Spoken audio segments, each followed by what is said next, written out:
Magandang hapon guys. So second crop na dito sa Taiwan, panahon na ng tag-ulan. So ang ginagawa nila guys, unang step nila pag magtatanim sila ng palay, ina-applyan muna nila ng abono. Ang galing na pang abono nila guys, oh. Hindi na sila mapuputikan. Blower. Yan. Inaabonuhan muna nila bago nila taniman ng palay. So bago yan pala guys, ang ginawa nila, binulok muna nila yung mga dahon ng palay dyan. Kaya nagkaganyan, oh.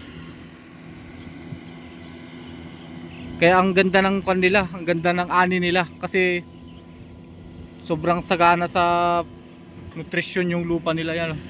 Inaabunuhan na nila. So bukas ito tataniman na nila. Yan, blower. Pagka naman na may palay na yan guys, pag malalaki na, pagka aabunuhan ulit, ang ginagamit naman nila ay yung drone. So yung palayan nila, second crop na nila guys. Tsaka tignan nyo guys yung pangka nila, yung sa atin kuliglig, yung pandurog nila ng lupa. Dito sa kabila naman yun guys. So bago pala nila lagyan ng abono guys, yan, kinukuliglig na nila. Pero hindi kuliglig ang gamit nila guys, traktor. Yan. Sagana sa patubig guys, oh. Ang ganda. Kaya sure na sure talaga yung magandang ani nila dito guys. Yan. Durog na durog yung lupa. Hintayin natin yung pangkuan nila guys, yung traktor nila. Ang laki ang traktor nila. Mga limang balik lang siguro to, tapos na. Tsaka may pampatag na rin yung kanila, yung traktor nila, yung ginagamit nilang traktor. May panturog na at tsaka may pangpantay na. Dito nadaanan na niya yan, oh, napantay na. Yan, yung part na yan. Nadaanan na niya yan. Pantay na. Yan. Ang galing. Kaya kabilis yung mga farmers dito. Kabilis sila magtrabaho, yan, oh. Yan yung gamit nila, traktor. Sa atin kuliglig pa rin yung gamit natin, kaya ilang ikot pagod na pagod yung kuwan nila, yung driver. Dito hindi na sila mapuputikan, oh. May pangpatag na rin sila. Ang galing. Yan. Ang ganda ng naisip nila. Yan, traktor na. Hindi na nahirapan yung tagadurog ng lupa, eh. Sa ating kuliglig pa rin yung gamit, eh. Ito traktor na. Ang laking traktor yan. Ayun. Bali second crop na nila yan guys. So sa isang taon, 2 beses sila magtanim ng palay. Ito naman yung sakon nila, yung nataniman na.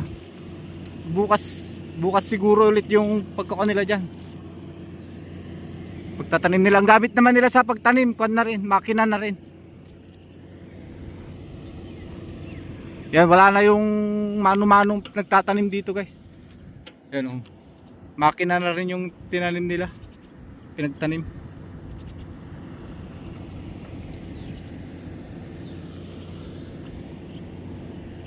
So yung kuwan yan guys, yung nag-anihan, yung bago nila taniman yan, ganito, binubulok muna nila. Yan, trinaktor nila muna bago, tapos nilagyan ng tubig.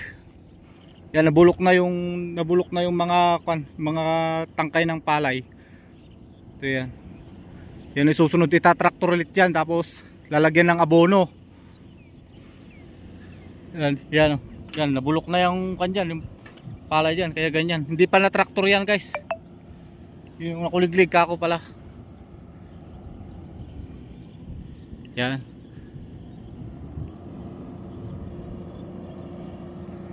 So meron na rin atang gumagawa dito sa Pinas ng ganito guys, yung ganito. Ewan ko lang, mag-comment lang kayo. Pero yung pangtanim meron na, may nakita na ako, yung makinang nagtatanim. Pero yung traktor na yung ginagamit, wala pa, puro kuliglig pa yung nakikita ko.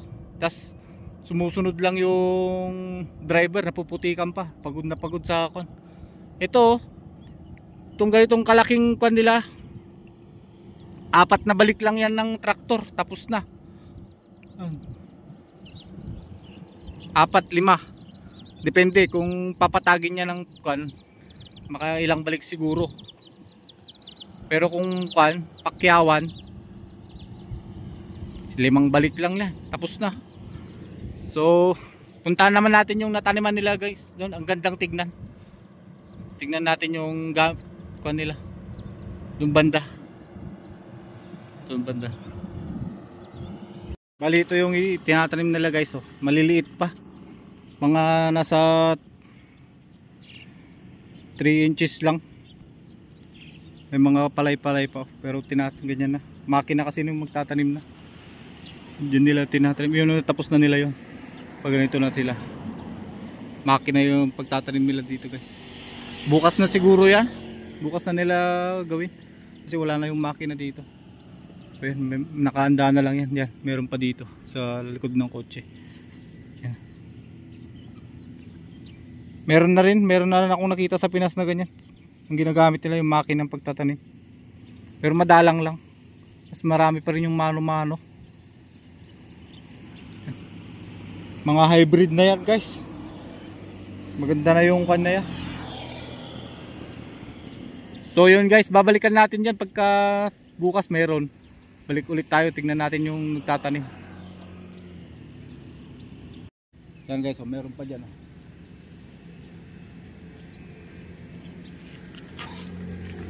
Bukas na lang siguro nila itutuloy yan. Yung kuha na nila ng tubig irigasyon. Yan.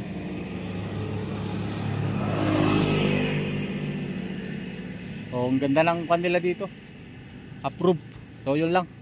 Paalam. Balikan na lang natin ulit sa pagka 3 months. Pagka malalaki na yung kan nila. I-update natin. Bye bye.